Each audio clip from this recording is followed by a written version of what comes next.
हम दो चर वाले रैखिक समीकरण के बारे में बता रहे हैं। आप लोग ध्यानपूर्वक देखिएगा बाबू लोग। जहाँ नहीं समझ में आएगा आप लोग जरूर कमेंट करके हमको बताइएगा। दो चर वाले रैखिक समीकरण क्या है? एक्सरसाइज है आपका, एक्सरसाइज 3 है। एक्सरसाइज कितना है? 3 है। दो चर वाले रैखिक समीकरण जो है एक्सरसाइज 3 है। दो चर वाले रैखिक समीकरण युग्म, रैखिक समीकरण युग्म। अब है टॉपिक दो चर वाले रैखिक समीकरण युग्म, युग्म का व्यापक रूप, यानी दो चर वाले रैखिक समीकरण का, दो चर वाले रैखिक समीकरण युग्म का व्यापक रूप क्या होता है?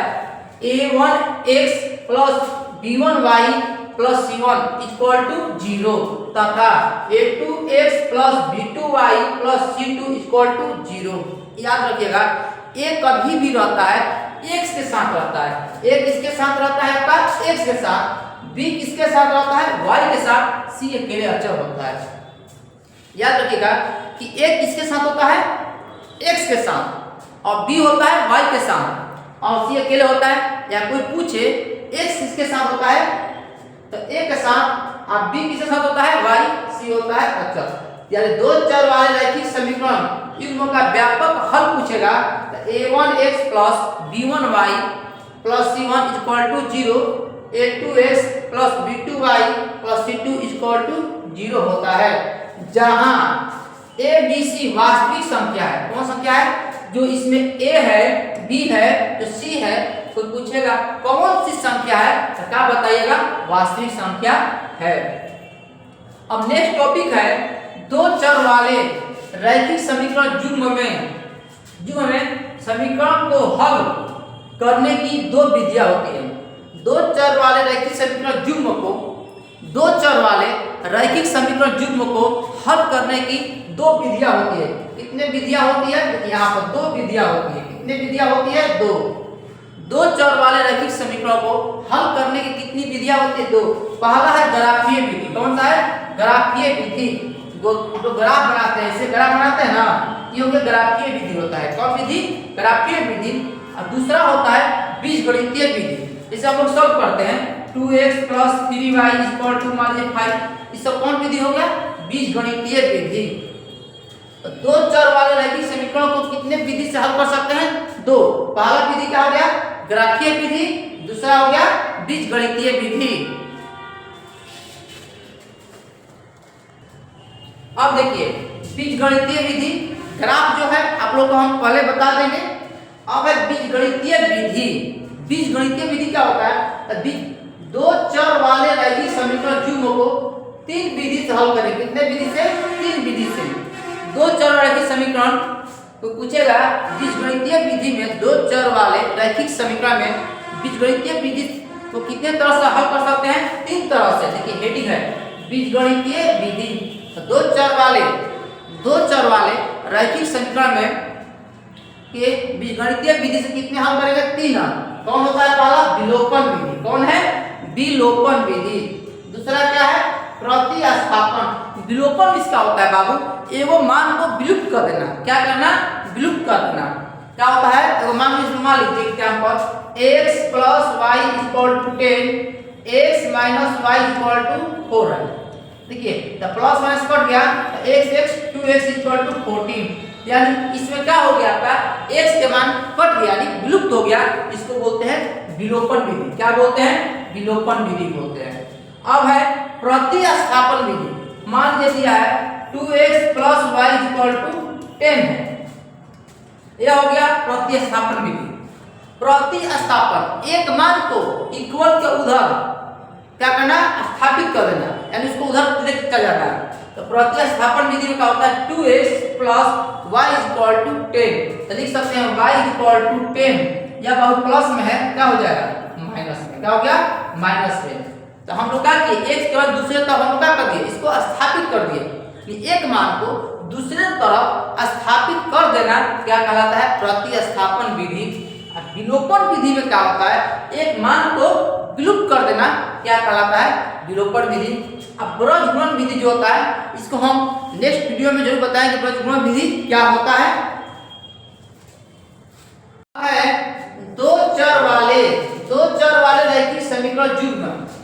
समीकरण का मान अद्वितीय हल होगा, दो चर वाले रैखिक समीकरण में यदि अद्वितीय मान अद्वितीय हल होगा, कौन सा हल होगा? अद्वितीय हल होगा, यानी a1/a2 not equal to b1/b2, यानी a और b का मान बराबर नहीं होगा, उसको बोलते हैं अद्वितीय हल। उस पीरियड में क्या होगा, उस माने स्थिति में क्या होगा, इस ग्राफीय निरूपण में मान पूछेगा तो प्रच्छेद करती होगी, ग्राफीय पूछेगा प्रच्छेद करती होगी, और बीजगणितीय में पूछेगा संगत या अविरोधी होता है, संगत या अविरोधी यानी विरोध उसका नहीं करता है। अब है यहाँ पर दो चर वाले रैखिक समीकरण युग्म, दो चर वाले रैखिक समीकरण युग्म का कोई हल नहीं होता है। कोई हल का मतलब होता है कि यानी कोई हल नहीं होता है, यानी a और b बराबर होगा, c बराबर नहीं होगा, यानी a1/a2 equal b1/b2 not equal to c1/c2, यानी a और b बराबर होगा, c बराबर नहीं होगा। उस स्थिति में ग्राफीय निरूपण में मान क्या होगा? समानांतर रेखाएं होंगी। कौन सा होगा? समानांतर रेखाएं। और बीजगणितीय में पूछेगा तो क्या बताएंगे? समत या अविरोधी। क्या कहेंगे? समत या अविरोधी। दो चर वाले रैखिक समीकरण युग्म, दो चर वाले रैखिक समीकरण युग्म, दो चर वाले रैखिक समीकरण युग्म के समीकरण का मान अपरिमित रूप से अनेक होगा। दो चर वाले रैखिक समीकरण युग्म में यदि समीकरण का मान अपरिमित रूप से अनेक हल होगा, अपरिमित रूप से अनेक हल होगा, तो उस स्थिति में a1/a2 equal b1/b2 equal c1/c2, यानी a1/a2 equal b1/b2 equal c1/c2। तो ग्राफीय निरूपण में मान क्या होगा? संपाती होगा। पूछेगा यदि अपरिमित रूप से अनेक हल होगा तो ग्राफीय निरूपण में मान क्या होगा? संपाती।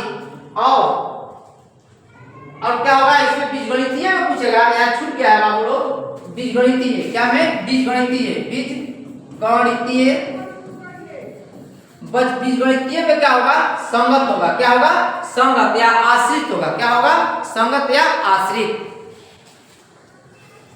आप लोग को एक्सरसाइज 3.2 का सारणी बताने जा रहे हैं। इसी सारणी पर आप लोग का 3.2 का मैथ बनेगा। सारणी है, यहाँ पर क्या है? रेखा युग्म है, रेखा युग्म है। क्या है? रेखा युग्म है। और यहाँ है अनुपातों की तुलना और ग्राफीय निरूपण और है बीजगणितीय निरूपण। क्या है कि यहाँ पर है अनुपातों की तुलना है, या ग्राफीय निरूपण है और है बीजगणितीय निरूपण है। तो कैसे हम बनाएंगे? यहाँ देखिए 2x - 2y = 0 है, 3x + 4y - 20 = 0 है। तो इक्वेशन फर्स्ट है, इक्वेशन क्या है? सेकंड है। अब देखिए अनुपातों को तुलना करना, a1/a2 इसको नाम दे देंगे a1 b1 c1, a2 b2 c2 करेंगे। तो देखिए a1/a2 यहाँ एक छिपा है, 1/3, और b1/b2 तो b1 हो गया -2 आई हो गया 4 हो गया। अब c1/c2 या प्लस में है, इधर का तो -0 माइनस में नहीं होता है, प्लस में हो जाएगा, या माइनस में 20। अब देखिए 1/3 है -2/4 और क्या है 0/20। इसमें कोई मान बराबर नहीं है। a1/a2 जो है 3 है, -2/4 है, तो मान जो बराबर नहीं है a1/a2 not equal to b1/b2। जब a और b का मान आपस में बराबर नहीं होगा तो क्या होगा? ग्राफीय निरूपण में मान होगा प्रच्छेद करती हुई रेखाएं। अनुपात में जब a1/a2 not equal to b1/b2 तो ग्राफीय निरूपण मान क्या होगा? प्रच्छेद करती हुई रेखाएं। क्या होगा? प्रच्छेद करती हुई रेखाएं। और बीजगणितीय में जो होगा केवल एक हल, यानी अद्वितीय, केवल एक हल। अब यहाँ पर है 2x + 3y - 9 = 0 है, 4x + 6y - 18 = 0 है। अब इसको अनुपात निकालेंगे a1/a2। देखिए a1 का मान हो गया 2 A2 का मान हो गया 4, B1 का मान होगा 3 और B2 हो गया 6, C1 हो गया -9 -18। अब बाबू देखिए ये कटाएंगे, 2 1 जा 2, 2 2 जा 4, 2 एकम 2, 2 दूना 4, 1/2, 3 एकम 3, 3 दूना 6, 1/2, 9 एकम 9, 9 दूना 18, 1/2। तीनों मान आ गया 1/2, 1/2, 1/2। तीनों जब मान बराबर होगा A1/A2 equal B1/B2 equal C1/C2, जब तीनों मान बराबर होगा रेखाएं क्या होगी? समपाती रेखाएं होगी। क्या होगी? समपाती रेखाएं होगी। और बीजगणितीय में क्या होगा? अपरिमित रूप से अनेक हल होगा। क्या होगा? अपरिमित रूप से अनेक हल होगा।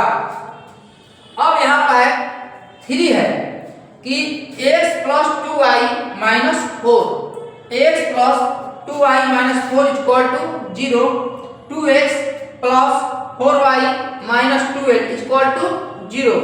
अब देखिए a1 का मान x से पहले 1 छिपा है, 1 ये हो गया 2 1/2, या 2 ये हो गया 4 1/2, ये भी कटाए तो 1/2 हो जाएगा, -4 और -12 है, ये कटाएंगे तो 1/3 होगा। a और b का मान बराबर होगा, सीखें 1/2, 2 एकम 2, 2 दूना 4, इसका भी मान 1/2, कटाए 4 एकम 4, चौकियां 12, 1/2 1/2 और 1/3, यानी a और b का मान बराबर है, c का मान बराबर नहीं है।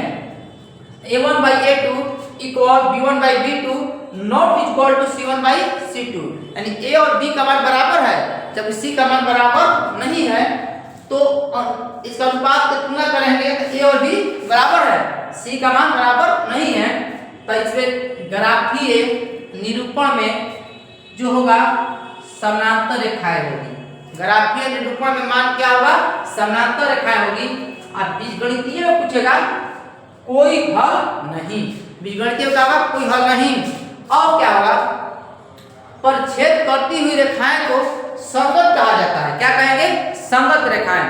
परछेद करने वाली रेखाएं को, इसको क्या नाम है? दूसरा नाम संगत। इसका भी दूसरा नाम क्या है? संगत। इसका नाम क्या है? असंगत। क्या होगा? असंगत। एक बार रिपीट कर रहे हैं, आप लोग ध्यान दीजिएगा। अनुपात की तुलना करेंगे, A1/A2 not equal to B1/B2, जब a और b आपस में मान बराबर नहीं होगा, A1/A2 not equal to B1/B2 आपस में मान बराबर नहीं होगा, तो ग्राफीय निरूपण में मान क्या होगी? परछेद करती हुई रेखाएं। क्या होगा? परछेद करती हुई रेखाएं। और बीजगणितीय में क्या होगा? केवल एक हल होगा। क्या होगा? केवल एक हल होगा। A1/A2 equal B1/B2 equal C1/C2, a b c तीनों मान आपस में बराबर होगा तो समपाती रेखाएं होगी। क्या होगी? समपाती रेखाएं या अपरिमित रूप से अनेक हल। अपरिमित रूप से अनेक हल। a और b का मान बराबर होगा, c का मान बराबर नहीं होगा, इस रेखा का कहेंगे समानांतर रेखाएं या कोई हल नहीं।